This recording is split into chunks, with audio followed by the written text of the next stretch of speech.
Dieu, viens à mon aide. Seigneur, à notre secours. Gloire au Père et au Fils et au Saint-Esprit, au Dieu qui était et qui vient, pour les siècles des siècles. Amen.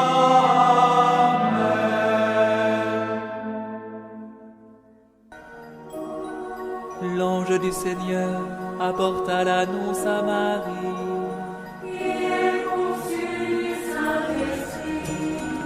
Voici la servante du Seigneur. Qu'il me soit fait selon ta parole.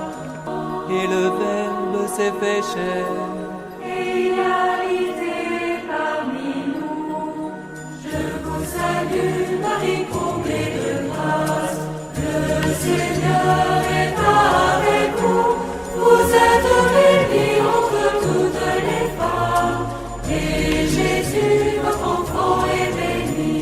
Sainte Marie, Mère de Dieu, priez pour nous, pauvres pécheurs, maintenant et à l'heure de notre mort. Amen, Amen, Alléluia. Priez pour nous, Sainte Mère de Dieu.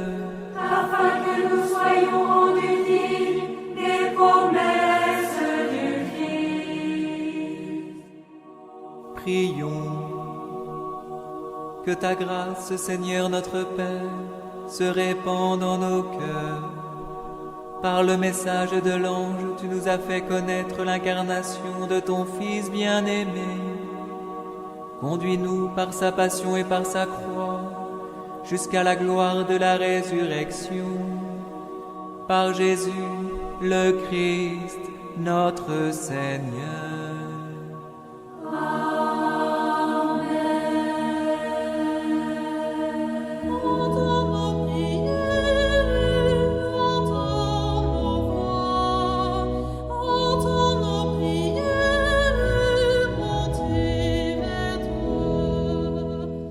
Seigneur, dans le silence de ce jour naissant, je viens te demander la paix, la sagesse, la force. Je veux regarder aujourd'hui le monde avec des yeux tout remplis d'amour, être patient, compréhensif, doux et sage, voir au-delà des apparences tes enfants, comme tu les vois toi-même, et ainsi ne voir que le bien en chacun. Ferme mes oreilles à toute calomnie. Garde ma langue de toute malveillance. Que seules les pensées qui bénissent demeurent en mon esprit. Que je sois si bienveillant et si joyeux, que tous ceux qui m'approchent sentent ta présence. Revêts-moi de ta beauté, Seigneur, pour qu'au long de ce jour, je te révèle. Amen.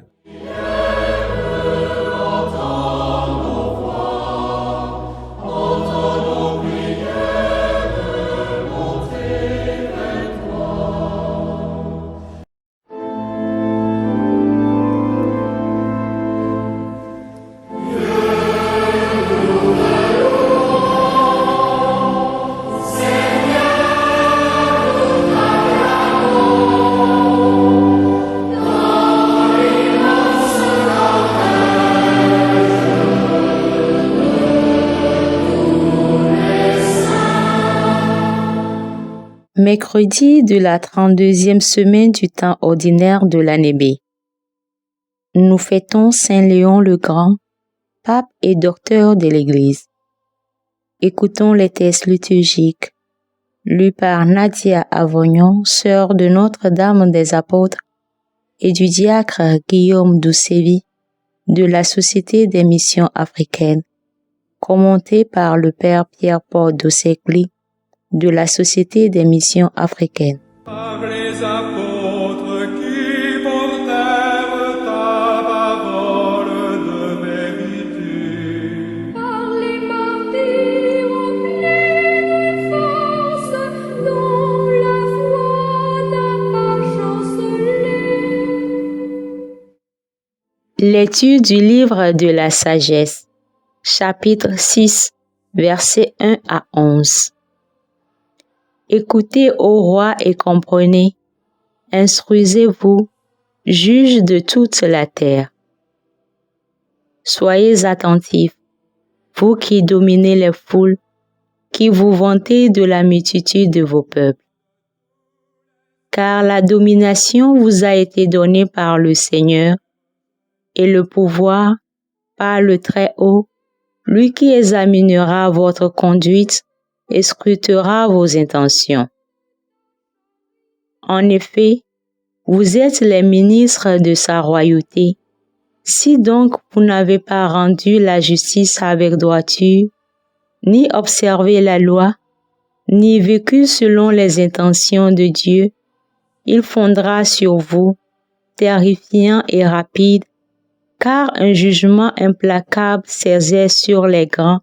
Aux petits, par pitié, on pardonne, mais les puissants seront jugés avec puissance. Le Maître de l'univers ne reculera devant personne, la grandeur ne lui en impose pas. Car les petits comme les grands, c'est lui qui les a faits. Il prend soin de tout pareillement. Les puissants seront soumis à une enquête rigoureuse. C'est donc pour vous, souverains, que je parle, afin que vous appreniez la sagesse et que vous évitiez la chute, car ceux qui observent saintement les lois saintes seront reconnus saints, et ceux qui s'en instruisent y trouveront leur défense. Recherchez mes paroles, désirez-les, elles feront votre éducation. Parole du Seigneur.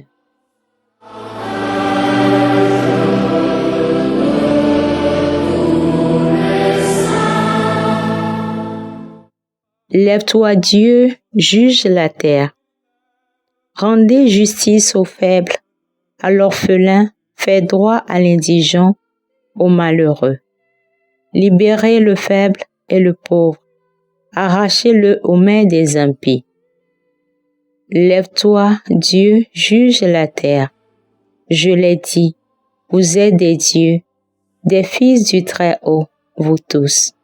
Pourtant, vous mourrez comme des hommes, comme les princes, tous vous tomberez. Lève-toi, Dieu, juge la terre.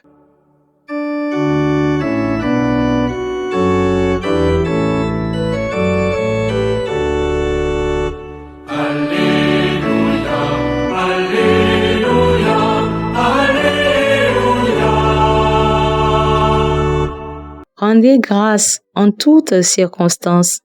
C'est la volonté de Dieu à votre égard dans le Christ Jésus. Alléluia, Alléluia, Alléluia.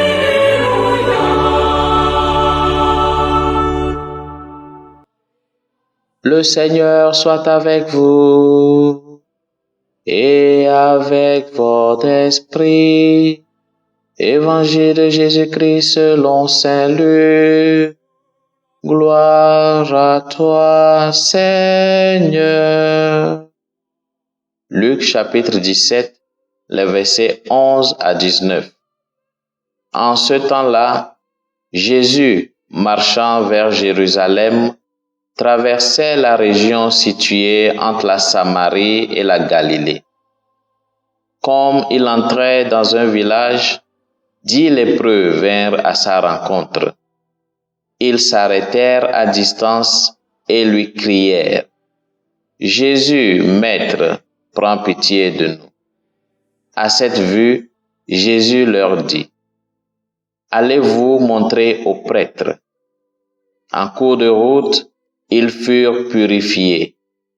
L'un d'eux, voyant qu'il était guéri, revint sur ses pas en glorifiant Dieu à pleine voix.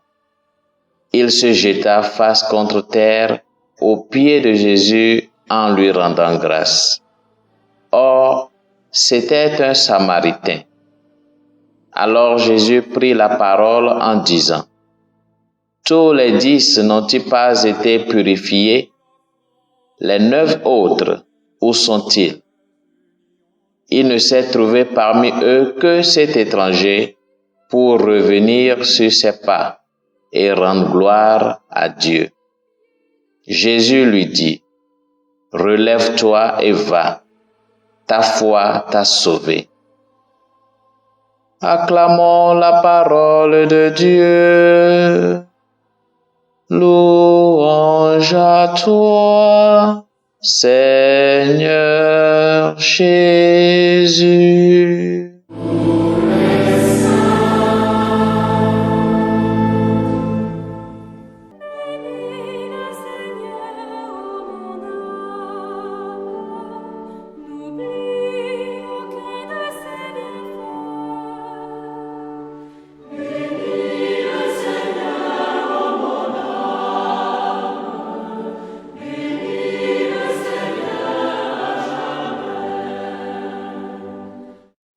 L'épisode de Jésus avec les 10 lépreux nous suggère un certain nombre d'attitudes qui peuvent améliorer notre vie.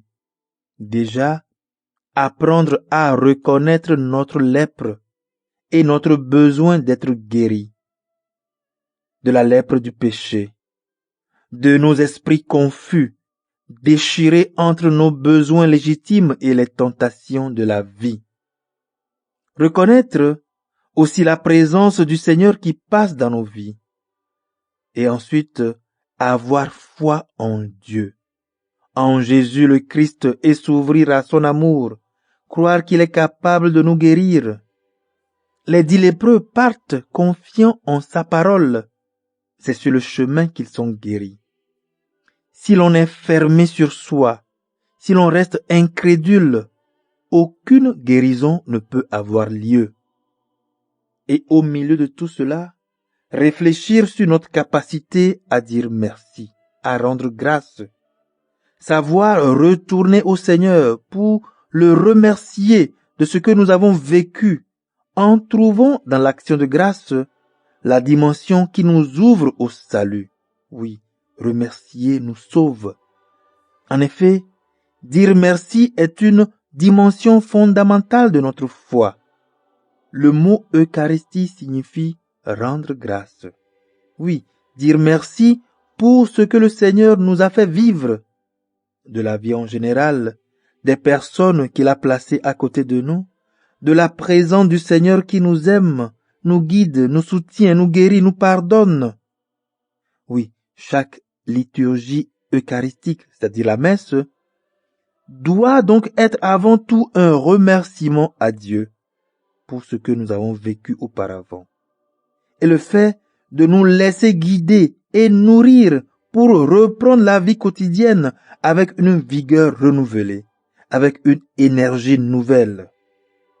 Mais nous avons du mal à remercier pour un certain nombre de raisons.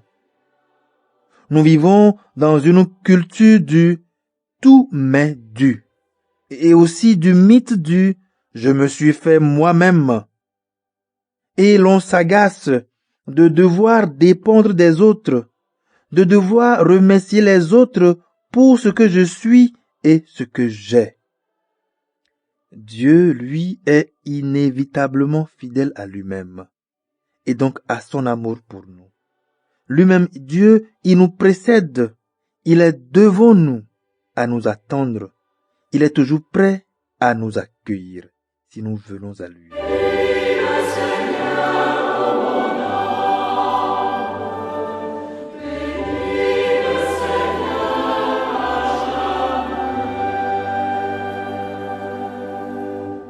Le Seigneur soit avec vous et avec votre esprit. Que Dieu Tout-Puissant vous bénisse, le Père, le Fils et le Saint-Esprit. Amen.